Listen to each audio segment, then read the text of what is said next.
I remember taking a class about masks in college, and I liked it. I thought it was fun and totally interesting. But from what I remember, once the class was over, that was it. It was like something in like the curriculum. Oh, we have to do this, and then once that checkbox was done, the school was like, okay, you're good. You know what I mean? Uh, Yeah. I kind of wish that we had sort of had more to, it took it to either a different level or whatever. Or just had a little drop-in reminder of as you go. Right now I've taught in many conservatories and many programs in throughout the city and the Northeast predominantly. And I've been at many institutions for like 10 years at a time and had pretty longevity there. And I've always felt that there's a neutral mask one and a character mask, and they're two separate things. But I've always felt that like in the final year of the process, how wonderful it would be to have a little touchstone back to the work. Because I wonder how you felt about it, Lance. Is it something that you still hold in your heart? No, because it was it was like a blip in my college career. You know what I mean? I How long enjoyed it. class? How long was the class? Was Just it like a all? semester. It was a semester. Yeah. I mean, of course, my memory is not the best anyway, Ah, but I remember liking it, enjoying it. I think it was totally interesting, I just wish, where did you take it? I went to Towson in Baltimore. I don't know it. Yeah. Don't, yeah. Why would you? Who was your teacher? Do you remember? I No. have no idea. Mm-mm. Yeah. No. I was trying to actually remember that and was like, who was that? Uh-huh. Who was Yeah. that math person? Yeah, right. But when you're teaching at uh, Terry's place, the Terry Knickerbocker Studio, I like over the I guess the course of a semester, what does all that entail? Your Well, class. I'm an elective, Okay. and but I think of Terry's place as being my home because I'm again I just you catch me on a day where I'm feeling a little reflective here. I've been many places, and at this point in my life, I do the work I do because I love it. And if I'm not getting back from the students or the administration or whatever what I need, I don't need to do this shit anymore. It's basically where I sit. Mhm. At Terry's studio, I feel valued, I feel honored, I feel taken care of, I feel welcomed, I feel important, I feel all the reasons why I think I'll do that.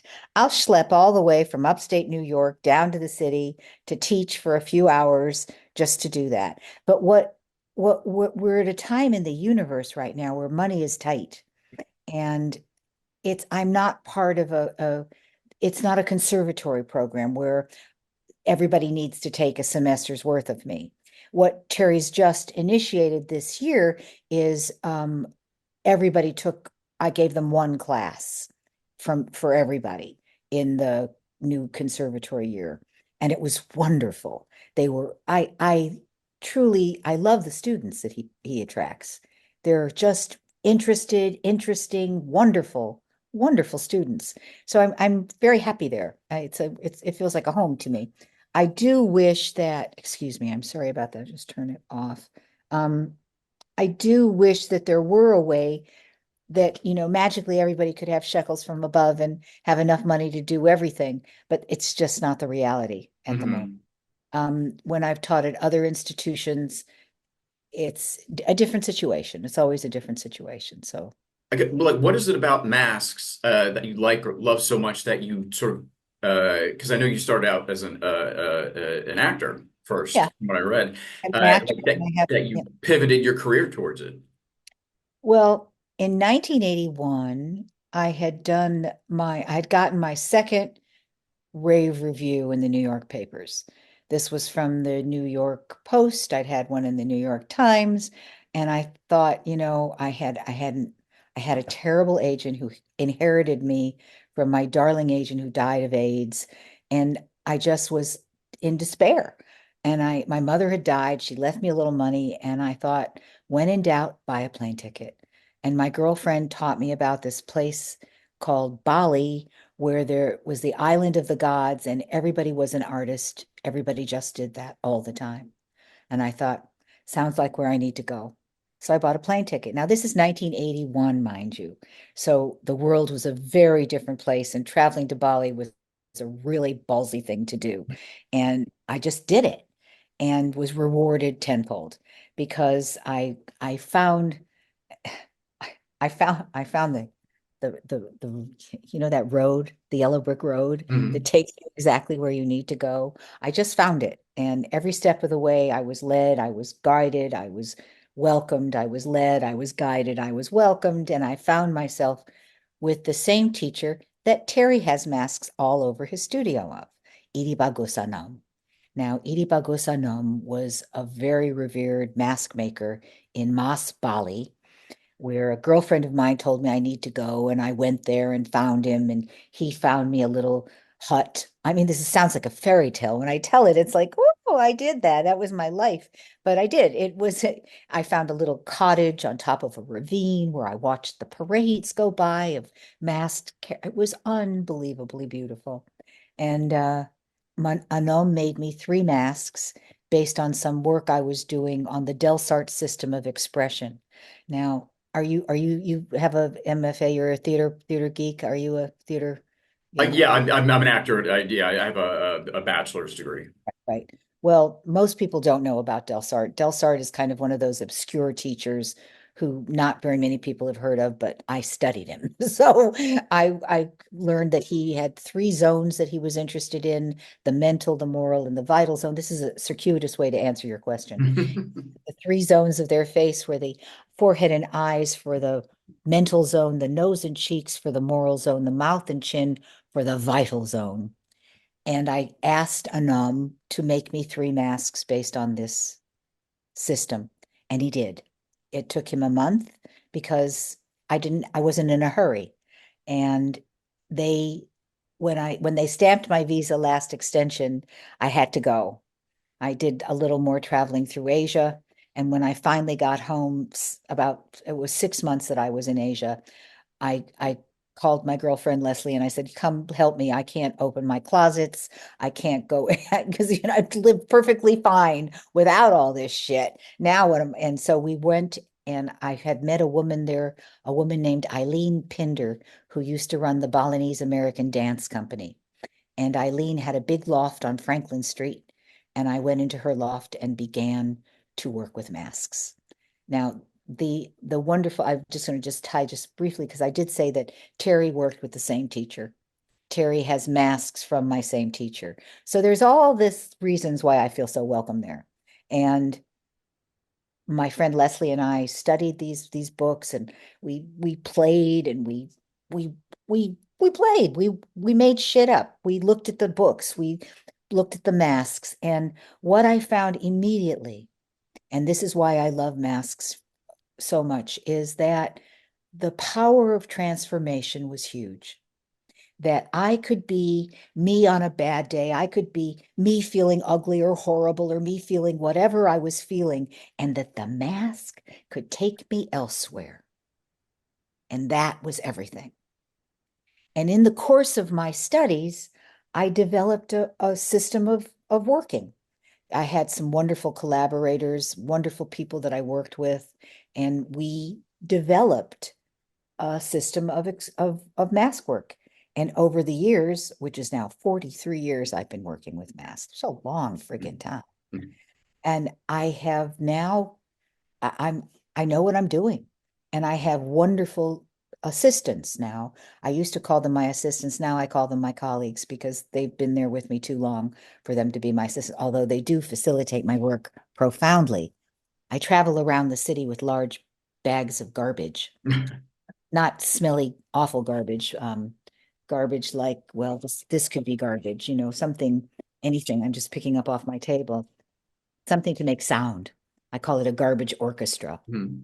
which I stole from Bread and Puppet, who had a kitchen orchestra, and I didn't have enough kitchen stuff, so I used other stuff. We all steal, right? We steal, we steal the best from everybody, and so the masks as a transforming tool then seemed to me to be the way to go. I'm trying to get you away from my ugliness here. No, it's okay. It seemed to be the way to go uh with students.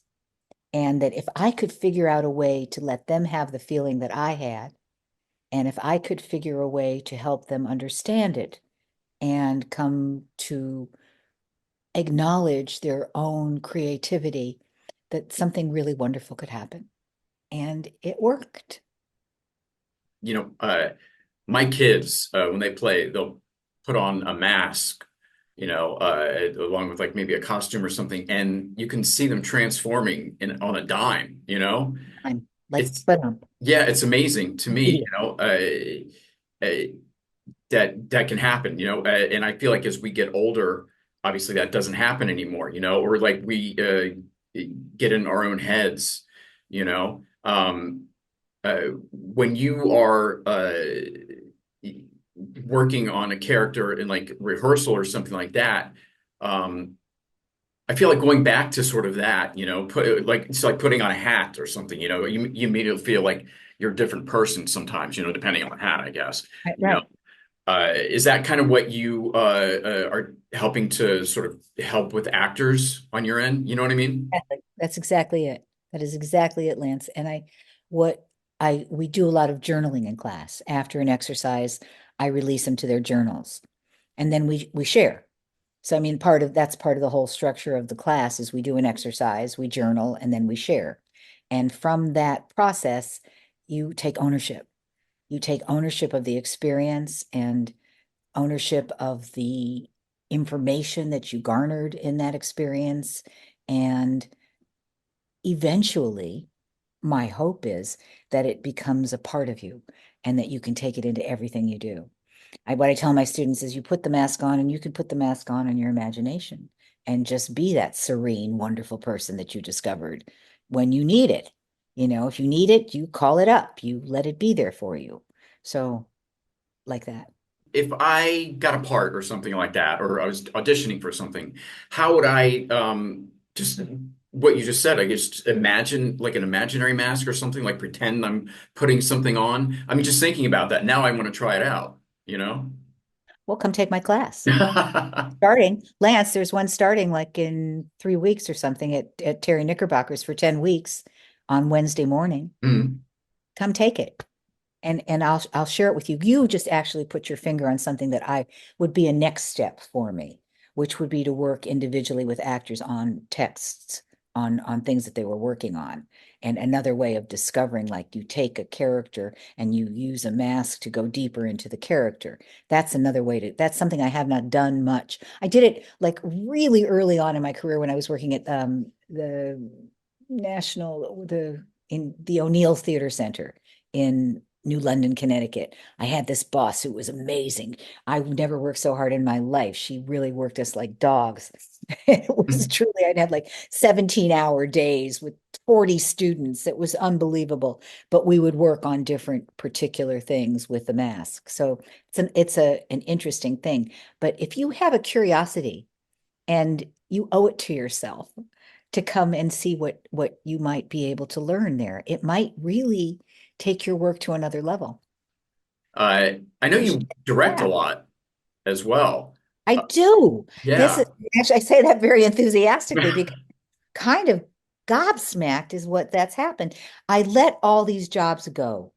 I let like 3 jobs, and I'm not going to name names because I don't need to name names, but 3 rather heavyweight, important, big O time O jobs. And I just let them go. My husband's father died, and he said I didn't have to work. And I thought, okay, great. Goodbye, because they were really making me crazy. And then I started getting directing jobs. And it's been one after the other after the other. And right now, I have auditions tonight for The Flick by Annie Baker. Oh, I love that show. Do Yeah, I saw it when it was in gosh, where was that? I don't know. At I the didn't see Flea, maybe? Is that the I The Flick of the movie. It's in the movie theater. Yeah, Yeah. yeah, but I mean I saw it when it was I think during its first run in New York somewhere, yeah. Like downtown or something, yeah. Yeah. It's And wonderful. I'm really excited. I'm really excited. And I have auditions for that tonight and tomorrow night for a November show. I just directed Greater Tuna, which is a hoot, with 2 gentlemen that I adore. and it was fantastic. They were incredible. Before that, I did a show also written by this friend of mine who's the head of the Woodstock Fringe Festival, Wallace Norman, an enormously gifted man. He wrote this piece about the clergy abuse that was just beautiful, a one-man show. And before that, I did God of Carnage, which was great Mm. fun. And it's been and I'm thrilled about it. Just, Yeah. but and I just keep saying yes because I'm thrilled about it. Well, when you're directing, and obviously you can't use masks and everything, but like, does your sort of mask work sort of seep into your directing work? It feeds everything I do. It feeds everything I do. It feeds this conversation. It feeds everything. It feeds dinner conversation. It's something I've done for so long, and I am so grateful. That's it. I am so grateful for the opportunity to share this work and to do it with as much dignity and grace as I can muster. And I have two wonderful assistants, like I said, or associates, Ellen and Chris, and they will take it on. It will not die. This work that I've developed over the last 42 years has spirit, has life, and there's already Patrick Horn is doing it, and Ryan Feck is doing it. There's people, I've inspired these young people to take it on and to go and change it and make it different as I made it different from my teachers.